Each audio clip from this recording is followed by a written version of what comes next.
येथील श्री अंबेमाळ चैत्र नवरात्र उत्सवाच्या 7व्या दिवशी अत्यंत भक्तिमय आणि प्रसन्न अशा वातावरणामध्ये पारंपरिक मंगळागौरीचा खेळ संपन्न झाला। तर रास गरब्याचा देखील महिलांनी जल्लोषामध्ये आनंद घेतला। शेकडो गरबाप्रेमी महिलांनी येथे उपस्थित राहून या कार्यक्रमाचा आनंद घेतला। रात्री उशिरा माहिती व तंत्रज्ञान मंत्री आशिष शेलार यांनी नवरात्र उत्सवाला उपस्थित राहून देवीचं दर्शन घेतलं। यावेळी खासदार डॉक्टर श्रीकांत शिंदे, शिवसेना सचिव संजय मोरे, भाजप जिल्हाध्यक्ष संजय वागुले, माजी महापौर मीनाक्षी शिंदे, मुख्य प्रवक्ते राहुल लोंढे, प्रकाश कोटवानी इत्यादींसह अनेक पदाधिकारी येथे उपस्थित होते। महायज्ञाच्या 7व्या दिवशी उपमुख्यमंत्री एकनाथ शिंदे यांच्या पत्नी लता शिंदे यांनी सांज आरती केली। देवीच्या उत्सवात महाराष्ट्राची सांस्कृतिक परंपरा असलेला मंगळागौर कार्यक्रम देखील येथे सादर करण्यात आला। तर उत्सवाच्या 9व्या दिवशी या ठिकाणी उपमुख्यमंत्री यांच्या मिसेस लता शिंदे यांनी या ठिकाणी उपस्थित राहून भाविकांना महाप्रसादाचं वाटप केलं। तसेच उपमुख्यमंत्री एकनाथ शिंदे यांची देखील येथे उपस्थिती लाभली। दरम्यान रामनवमी असल्याने येथे देवीचा जागरातही रामनामाचा जल्लोष सुरू असल्याचं पाहायला मिळालं। नागरिकांनी मोठ्या संख्येने येथे उपस्थित राहून या महाप्रसादाचा आनंद घेतला। 9 दिवस या ठिकाणी देवीची प्राणप्रतिष्ठापना, नवकुंडात्मक सहस्त्रचंडी याग, महाआरती करून नवमीच्या दिवशी हजारो भक्तांना या ठिकाणी महाप्रसादाचं वाटप करण्यात आलं। उभयंतांनी 108 प्रदक्षिणा घालून श्री अंबामाची आराधना केली। या प्रसंगी खासदार डॉक्टर श्रीकांत शिंदे, उपमुख्यमंत्र्यांचे वडील संभाजी शिंदे, शिवसेना सचिव संजय मोरे, जयप्रकाश कोटवानी इत्यादींसह अनेक मान्यवर येथे उपस्थित होते।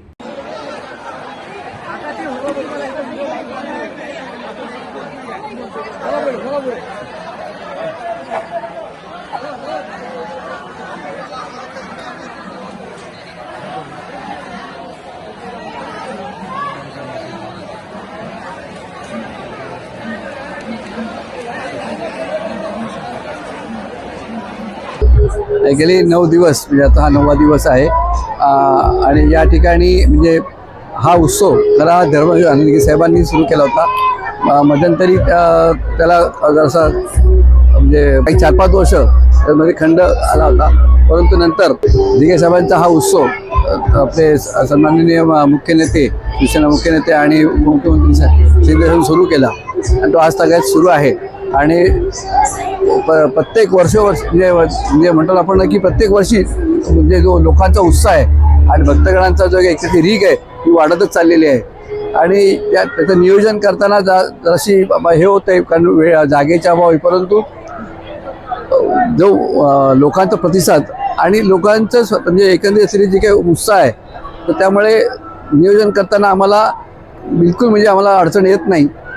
आणि आज रामनवमीच्या निमित्ताने जसं तर आपला दोन्ही वेळेस प्रसाद असतोच, परंतु आज रामनवमीच्या निमित्ताने आज महाप्रसादाचं मला आयोजन केलेलं आहे आणि आज पूर्णाहुतीचा कार्यक्रम होईल आणि उद्या विसर्जन मिरवणूक आहे। तर आपल्या माध्यमातून सर्व आपल्या देवीच्या भक्तांना आम्ही उद्याच्या मिरवणुकीस सहभागी होण्याचं आपल्याला निमंत्रण देतो आणि त्याचबरोबर आज रामनवमीच्या सर्व देवी भक्तांना आणि राम भक्तांना शुभेच्छा। धन्यवाद।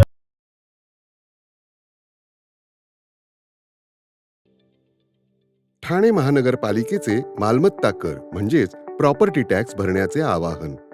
सन 2022-23 या आर्थिक वर्षाचे मालमत्ता कराचे म्हणजेच प्रॉपर्टी टॅक्सचे बिल ठाणेकर करदात्यांना महापालिकेमार्फत आर्थिक वर्षाच्या सुरुवातीस म्हणजेच माहे एप्रिल 2022 मध्ये देण्यात आलेले आहे। तथापि अद्यापही काही करदात्यांनी मालमत्ता कर महापालिकेकडे जमा केलेला नाही। सध्या आर्थिक वर्षाचा अंतिम टप्पा सुरू झाला आहे। मालमत्ता कर वसुलीसाठी महापालिकेतर्फे कडक कारवाई हाती घेण्यात आली आहे। या अंतर्गत जंगम मालमत्ता, टीव्ही, फ्रीज, वाहन व इतर जप्त करणे तसेच स्थावर मालमत्ता वॉरंट बजावून जप्त करण्यात येत असून मालमत्तेचा जाहीर विक्रीद्वारे लिलाव करून कराची रक्कम वसूल करण्यात येत आहे। मालमत्तेस पाणी पुरवठा करण्यात येणारे नळ संयोजन खंडित करण्यात येत आहेत। त्याचप्रमाणे थकीत मालमत्ता करावर 2% व्याज आकारले जात असल्याने भरावयाची रक्कम वाढत आहे। आपला मालमत्ता कर propertytax.thanecity.gov.in या लिंकद्वारे तसंच गुगल पे, फोन पे, पेटीएम याद्वारे ऑनलाईन पद्धतीने करण्याची सुविधा उपलब्ध करून दिली आहे। शनिवार, रविवार व सार्वजनिक सुट्टीच्या दिवशी नागरिकांना मालमत्ता कर भरणे सोयीचे व्हावे याकरता महापालिकेचे मालमत्ता कर संलग्न कार्यालय या दिवशी कार्यान्वित ठेवण्यात आलेले आहे. तरी मालमत्ता कर वसुलीची अप्रिय कारवाई टाळण्याच्या दृष्टिकोनातून मालमत्ता कर भरून महापालिकेस सहकार्य करावे. धन्यवाद.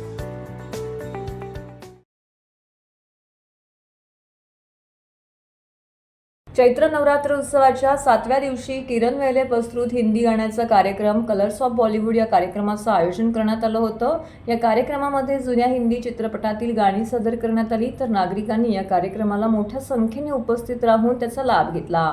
तर देवीच्या दर्शनाला या ठिकाणी संजय पोतनी, शिवसेना नेते आमदार अनिल परब, आमदार सुनील प्रभू, आमदार अजय चौधरी, NDTVचे ॲडव्हर्टायझर जितेंद्र दीक्षित, शिवसेना व युवासेना सचिव तसेच वांद्रे पूर्व विधानसभेचे आमदार वरुण देसाई, शिवसेना उपनेत्या ज्योतिताई ठाकरे, नवी मुंबई उपजिल्हा प्रमुख प्रकाश पाटील, अनिश गाडवे यांनी चैत्र नवरात्र उत्सवाला भेट दिली.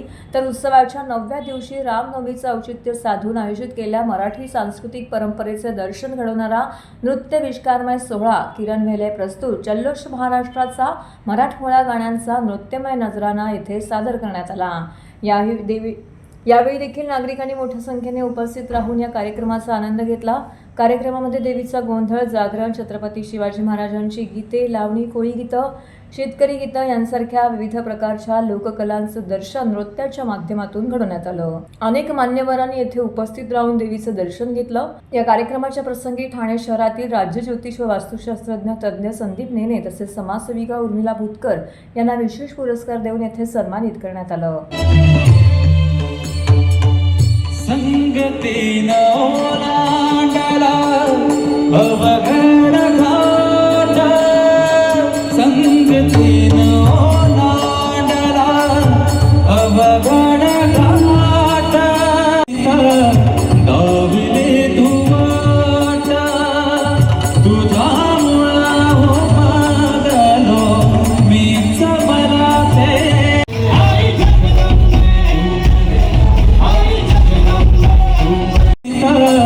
दाविले तू वाट, तुझ्यामुळं हो मागलो मीच मला ते. गाण्यातून अनेक दिघे साहेबांचा उल्लेख झाला तर त्यांच्याच हाताने केली गेलेली देवीची आरती आणि देवीचं नामस्मरण आज इथं आपण सगळेजण मिळून करू.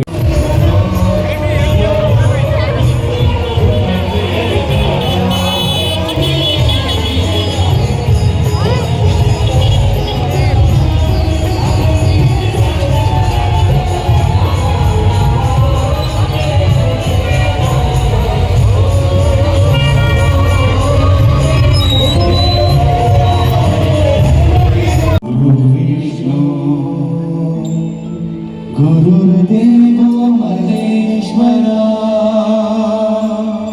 गुरुर् साक्षात् परब्रह्म,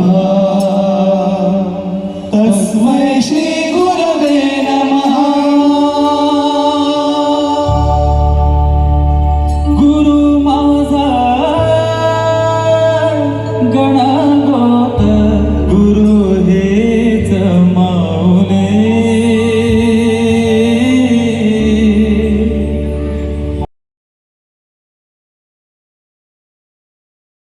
आमदार आपल्या भेटीला उपक्रमाद्वारे आमदार संजय केळकर हे ठाणेकरांच्या विविध समस्यांचा ऑन दी स्पॉट निपटारा करतात. सोमवारी भाजपाच्या खोपट कार्यालयात आयोजित उपक्रमांमध्ये नागरिकांनी शिक्षणापासून ते सुरक्षेपर्यंत, सफाईपासून ते निवासापर्यंतच्या 50हून अधिक तक्रारींची निवेदनं सादर झाली. यावेळी सोबतच कोकण पदवीधर मतदारसंघाचे आमदार निरंजन डावकर हे देखील उपस्थित होते. ठाण्याचे आमदार संजय केळकर दर सोमवारी आणि शुक्रवारी नागरिकांच्या समस्या निवारण करण्यासाठी भाजपाच्या खोपट कार्यालयामध्ये उपस्थित असतात. यावेळी केळकर यांनी सोमवारी नागरिकांच्या समस्या ऐकून घेतल्या. यावेळी माजी नगरसेवक सुनेश जोशी, परिवहन सदस्य विकास पाटील, भाजप सरचिटणीस सचिन पाटील, भाजप युवा मोर्चाचे अध्यक्ष सूरज दळवी, विलास साठे, दीपक जाधव, महेश कदम, राजेश गाडे उपस्थित होते. ठाणे महानगरपालिकेअंतर्गत अतिक्रमण, पाणी विषय, SD महामंडळ, पोलीस स्टेशन तक्रारी, फसवणूक, शैक्षणिक विषय, सफाई असे विविध विषयांवरील 50हून अधिक निवेदनं यावेळी प्राप्त झाली होती. अधिकाऱ्यांशी दूरध्वनीवरती बोलून काही समस्यांचे निरसन यावेळी करण्यात आलं, तर काही तक्रारदारांचं प्रबोधनही केलं गेलं. यावेळी बोलताना त्यांनी म्हटलं की केवळ निवेदने घेऊन न ठेवता त्याचा योग्य असा पाठपुरावा प्रशासनाकडे करून नागरिकांना न्याय देण्याचा प्रयत्न येथे केला जातोय. ठाणे मतदारसंघातील विविध परिसरामध्ये घेतलेल्या आमदार आपल्या भेटीला या कार्यक्रमाला उत्स्फूर्त असा प्रतिसाद लाभला असून 40,000च्या वरती नागरिकांशी या निमित्ताने संवाद साधला आहे. नागरिकांना भेटण्यासाठी लोकप्रतिनिधींनी पक्षाच्या जिल्हा कार्यालयात ठराविक वेळेला बसून नागरिकांशी संवाद साधला पाहिजे. आपल्या हक्काच्या माणसाशी बोलत आहोत अशी भावना त्यांच्यामध्ये निर्माण करता आली पाहिजे असं देखील यावेळी त्यांनी म्हटलं. अनेक प्रकारचे विषय ठिकठिकाणच्या भागातील लोक घेऊन आले की शिक्षणापासून ते सुरक्षेपर्यंत आणि सफाईपासून ते निवासापर्यंत अनेक समस्या लोकांना भेडसावत आहेत. काही वेळेला निर्णय खात्यातले अधिकारी जे आहेत ते उन्मत्त आहेत, मस्तवाल आहेत, ते त्यांना उभं पण करत नाहीत, गरिबाला त्या ठिकाणी खेटे मारायला लावतात. काही चांगले अधिकारी पण असतात, ते ताबडतोब काम देखील करतात. त्याच्यामुळे जे करणारे नाहीत त्या प्रशासनातल्या अधिकाऱ्यांना देखील आमच्या माध्यमातून आम्हाला योग्य त्या पद्धतीने सांगायला लागतं. पण समस्यांचं निराकरण करणं हे आमचं काम आहे, कर्तव्य आहे. त्यांना विश्वसनीयता वाटते म्हणूनच शेवटी ही मंडळी जी आहे ती आमच्या या उपक्रमामध्ये येत असतात आणि त्यांना पूर्णपणे समाधानी करण्याचा प्रयत्न जो आहे तो आम्ही या माध्यमातून करत असतो. केवळ निवडणुकीला आपण एकदम प्रकट व्हायचं त्या ठिकाणी आणि लोकांकडे भेटायला जायचं, या माध्यमातून आपल्याला हजारो लोकांची भेट घेता येते. आणि केवळ एका ठिकाणी बसून नाही.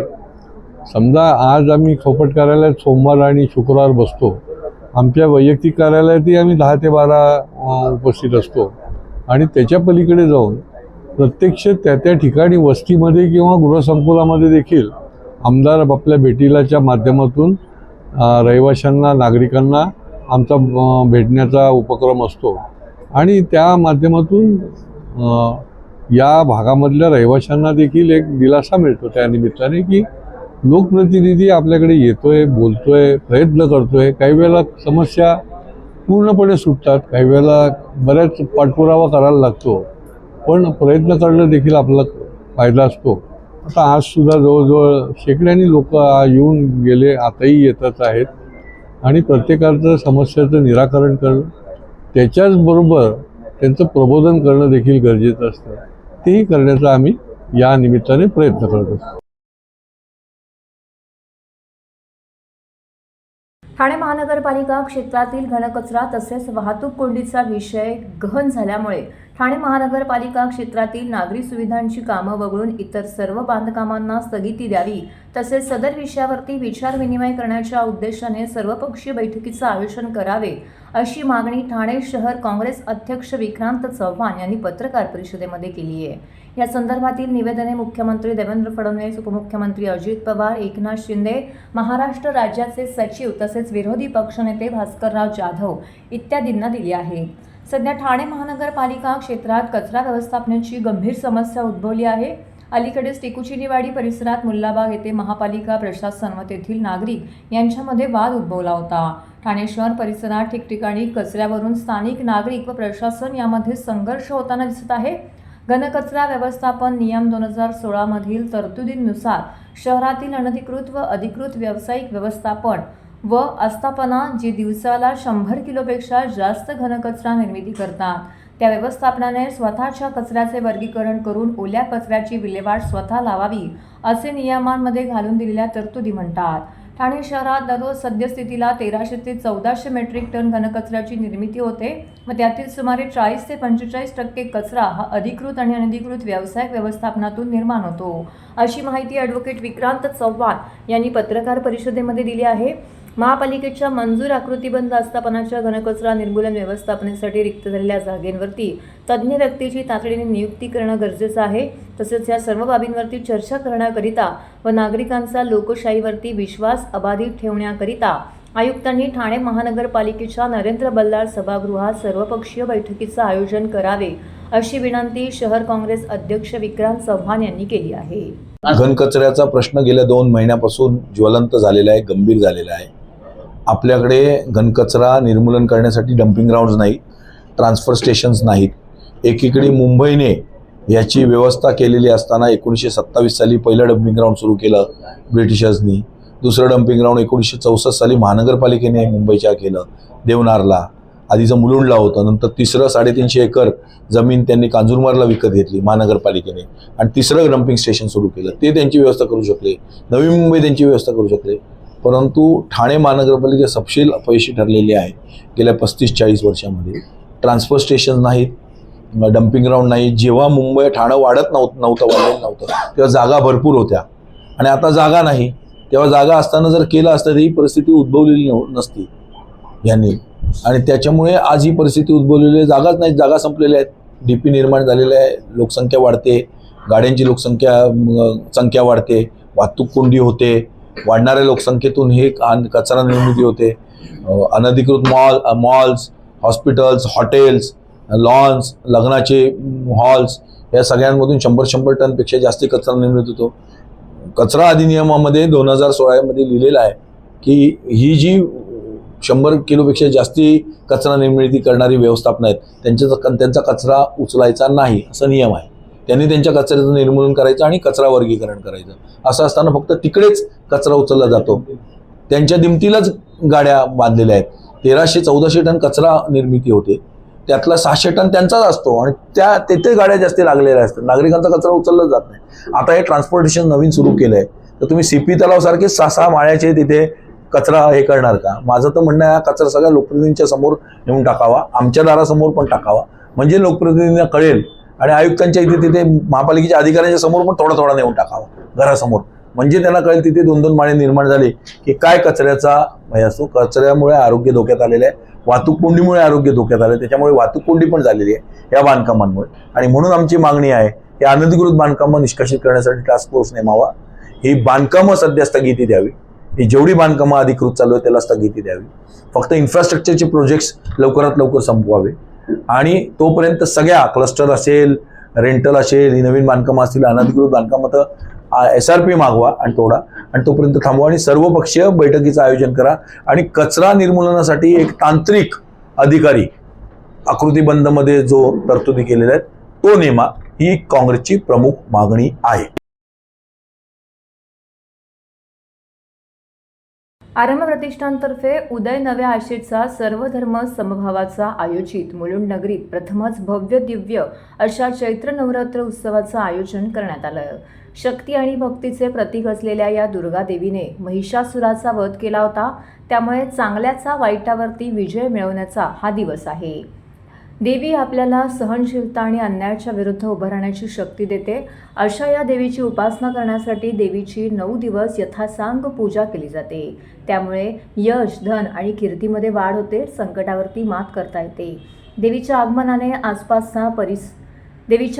आसपासच्या परिसरात मांगल्याचं वातावरण निर्माण होतं. यासाठीच आरंभ प्रतिष्ठानचे अध्यक्ष महेश कांबळे, सचिव संजय सोनार, कोषाध्यक्ष संजीव नागवेकर, उपकार्याध्यक्ष योगेश माने, सहसचिव अमोल सुर्वे या सगळ्यांनी मिळून यावर्षी प्रथमच मुलुंड पूर्व येथे नवरात्र उत्सवाचं आयोजन केलं होतं. यावेळी विविध सांस्कृतिक कार्यक्रमाचं आयोजन देखील इथे करण्यात आलं होतं.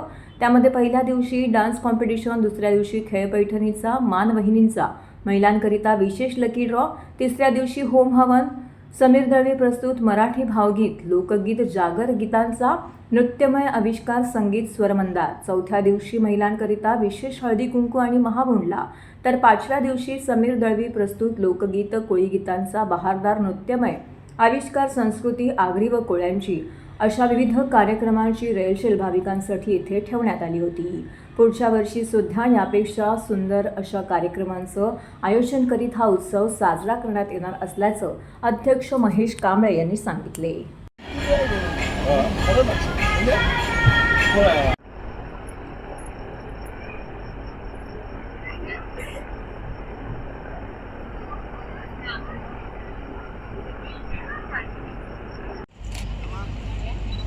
मी दान मागते, गोंधळ मांडिते ग आई, गोंधळ मांडिते. आईच्या नावाचा गोंधळ मांडिला, गोंधळाला ये आई, गोंधळाला ये आई, गोंधळाला ये.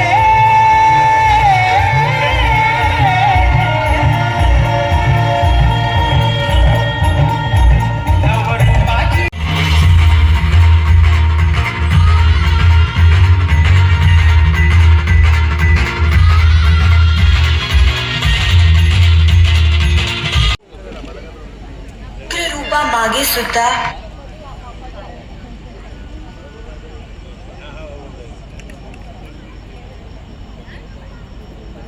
आम्ही आरंभ प्रतिष्ठानच्या माध्यमातून शक्ती आणि भक्तीचं जे प्रतीक दुर्गादेवी मानलं जातं, म्हटलं जातं, त्याची आम्ही स्थापना केली 30 तारखेच्या दिवशी.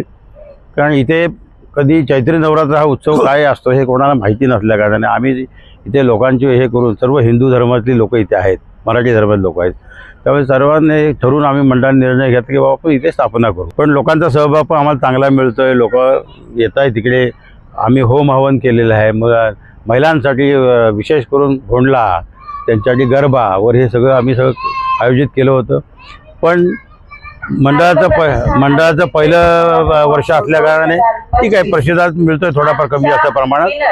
पण इथे जे आम्ही भाविकांना विनंती करतो इथे की बाबा पुढच्या वर्षी चांगल्या जोमाने आम्ही करू, पण तुमचं साथ सहकार्य लाभलं पाहिजे. तर आम्हाला असं वाटतं की आम्हाला सहकार्य मिळेल, इथे सहकार्य मिळेल, सगळं मिळेल. आता सांगायचं आमच्याकडे असं हे होतं की आम्ही करमणुकीचे कार्यक्रम देखील केलेले आहोत, की ऑर्केस्ट्रा ठेवलेला आहे, भक्तिगीतांचा कार्यक्रम झाला इथे. आता तुम्ही पाहताय समोर भोंडला चालू आहे, महिलांसाठी गरबा देखील झाला होता. असे वेगवेगळे विषयावर आणि कार्यक्रमाची रेलचेल केलेली आम्ही.